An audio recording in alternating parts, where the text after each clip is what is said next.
أعوذ بالله من الشيطان الرجيم بسم الله الرحمن الرحيم. Turn it off.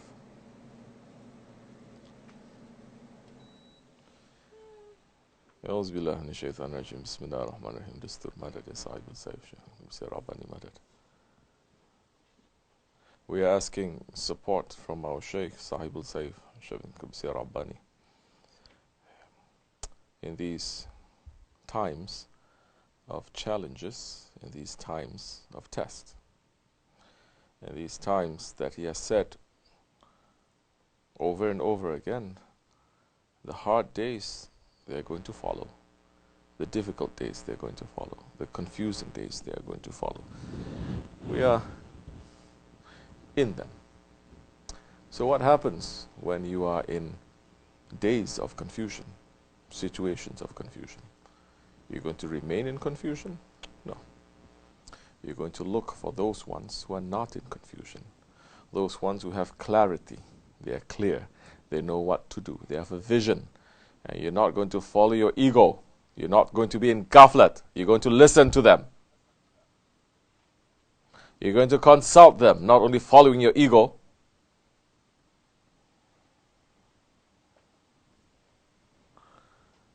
These are the days.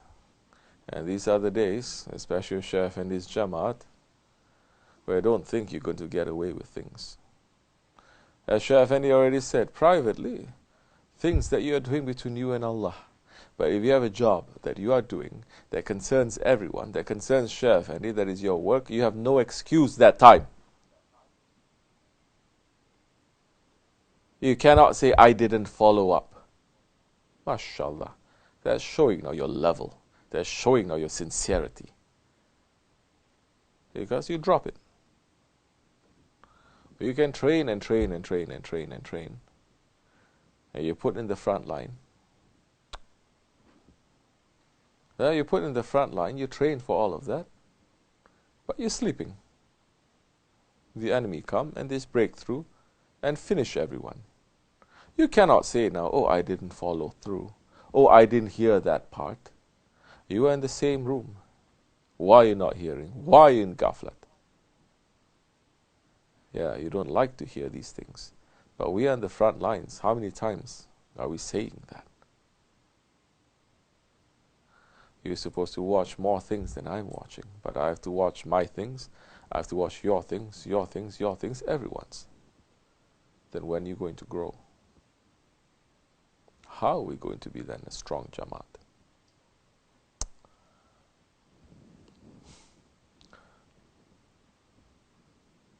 Shaykh Effendi has trained us enough. Now he put us to the front lines. What are you going to do? He's watching, isn't he? He's watching. You think now, if I drop the ball, if I didn't follow through, if I didn't hear that part, and if things happen, that is enough excuse? But it's so easy for you to do that. That's wrong. Because the hard days, they are here in front of us. The challenging days, they are here in front of us. This is now testing our faith. It is now testing our wakefulness. It's testing our sincerity. Sincerity is not when you're having tea and dessert and you talk nice to each other. That is not sincerity. That's having a good time. Sincerity is when you are put into a corner. There's pressure on you, and your ego is pulling you on one side, dunya is pulling you on the other, shaitan is pulling on you other, and your desire is pulling you, and still you don't drop it, and still you're continuing, and you're remembering. That is sincerity.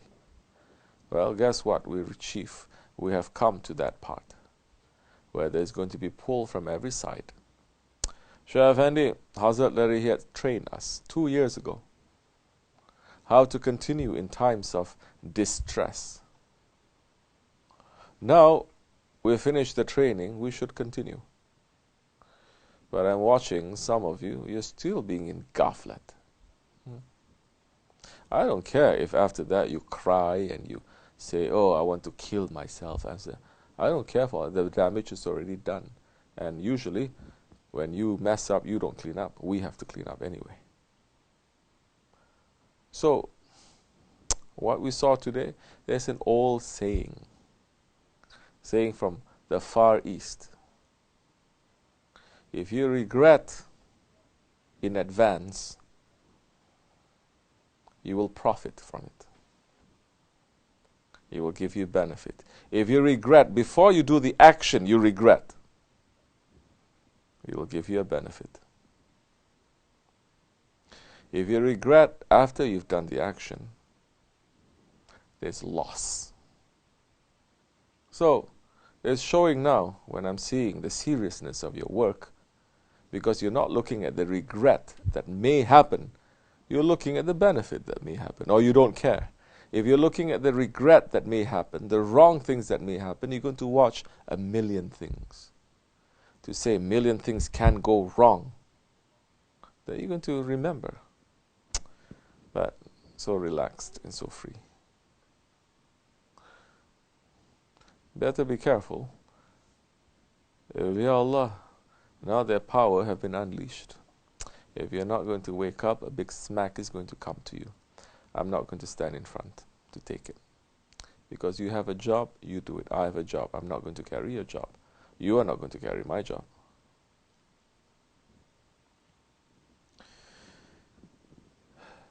Shaykh Effendi had prepared us 2 years ago. It is everyone's worst nightmare in Tariqat to know that their Shaykh or their Grand Shaykh passed. Yet, has it happened? It has happened. It has happened not once, so many times it has happened. It has happened continuously, and continuously it will happen. What are we going to do then? Are we going to, like what we see, people are either getting so emotional about it, oh, I don't know what to do with my life now, I want to give up, I cannot go on. Or they say, don't worry about anything, everything is fine, it's back to normal. Two extremes. It is not. If you say that you don't know how to go on, that means you don't know what you were doing before Shaykh Mawlana passed. You don't know the mission he has set you before he passed. You don't know what is your work, what is your vision, what is your job. If you know, then that time it doesn't matter if it's there physically or not. You're going to concentrate on the work, the wazifah that's given you. You may be sad a little bit, but you're not going to be dropping anything, and you're not going to get too emotional about it. At the same time, you're not going to say, oh, I don't worry about it, everything is nice. No. Don't say, oh, don't be sad. Don't say don't be sad. It is a very sad day. We are following the sunnat of the Sahabis. Was Hazrat Abu Bakr, Hazrat Umar, Usman, and Hazrat Ali, were they sad when Prophet passed? Of course they were. Hazrat Umar almost lost his mind. He was so sad. Not only because he was emotional, don't say he was emotional, he couldn't. Hazrat Umar was one of the ones who is the most adil. And to be adil, you have to detach yourself. You cannot be too emotional if you are just. He punished his own son. Say to me now, he's emotional.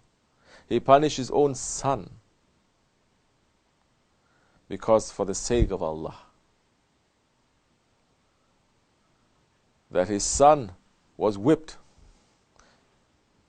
100 lashes. And after a certain amount, when his son passed from this world, from the lashes, he told the man who was giving the lashes, continue, don't stop. Who told you to stop? Continue.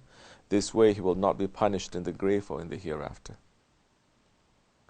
But he was getting emotional. Why? Because he knows those fitna makers at the time of the Prophet's passing, now they're going to start to put doubt into everyone's mind and everyone's heart to say, is this a prophet or is not a prophet? He is dead. How can a prophet be dead? He's finished, he's wrong, he's this and he's that. That's why he took out his sword and he said, anyone who says that he's dead, say, and I'll chop off his head. Because if the Awliya Allah, they don't die, the Quran is saying, say those who are slain in the way of Allah, say that they are not dead. They are fresh and they are alive in their graves, and they're giving sustenance by Allah in a way that you don't understand. If the awliya Allah, they are not dead, then what about the prophets? But he was concerned. Concerned about what? Concerned about the work of the Prophet ﷺ. Concerned now, what are we going to do now? Prophet ﷺ, he finished his work, but we did not finish. What are we going to do? That time, fitna started bubbling. When our Shaykh Effendi passed, fitna started bubbling. And now, may we be shielded from all of that fitna, inshallah. Because we had been tested 2 years ago, and majority of you, alhamdulillah, you managed to stay. Now say to me, I challenge anyone, say to me now, because you're staying in this jama'at in Shaykh Effendi's way, say to me that you've gotten worse, dunya or akhirat. Or have you gotten better, dunya and akhirat? Have you discovered now the faith and the strength that Shaykh Effendi has put in you? Because it's not easy. Before we may say, oh, we believe Shaykh Effendi is going to carry us. And he is still carrying us spiritually in some ways. But because physically he's not there, now we have to rely more. We have to rely more on his spirit. We have to rely more on our spiritual connection to him. We have to rely more on picking up the slackness of the work that is given to us. But people are sleeping. Don't sleep. Alhamdulillah. We of the OSMANLI Dergahi, under the flag of Sahibul Saif given by Sultanul Awliya, we continue our way. And we are not going to deviate. As we had done 2 years, as we had done for decades that Shaykh Effendi has been with us physically. Anyone who wants to come, you're welcome. Anyone who wants to go, you are welcome. We are not here for you or for me. We're here for the sake of Allah. And we're here for the sake of the Prophet ﷺ. And we are here, go help them. Quickly go. Go help. And we are here for the sake of Sahibul Saif and Sultanul Awliya to complete the work.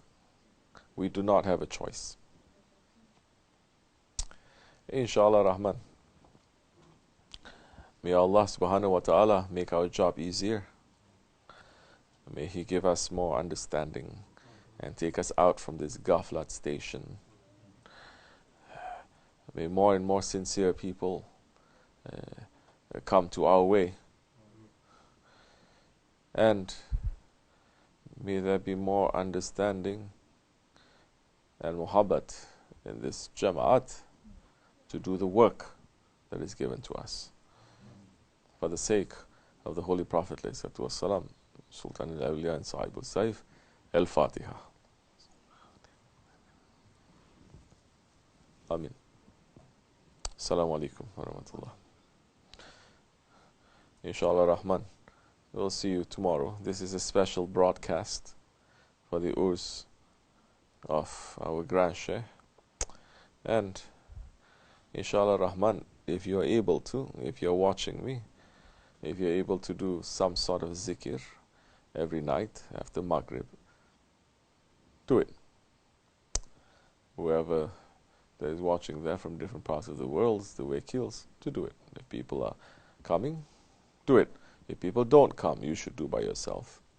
Do it 3 nights, 7 nights. You want to do 40 nights, go ahead every night to make the zikr for the sake of Sultanul Awliya and Sahibul Saif. Like I said, you don't have to gather too many people. By yourself, 1, 2 persons, or by yourself, you may do it with that intention, inshallah Rahman. Inshallah, I will see you tomorrow for the Thursday night zikr. You will hear a lot of dogs barking, but this caravan still continues. Don't stop to bark at them. You'll turn into dogs at that time too. We are not dogs.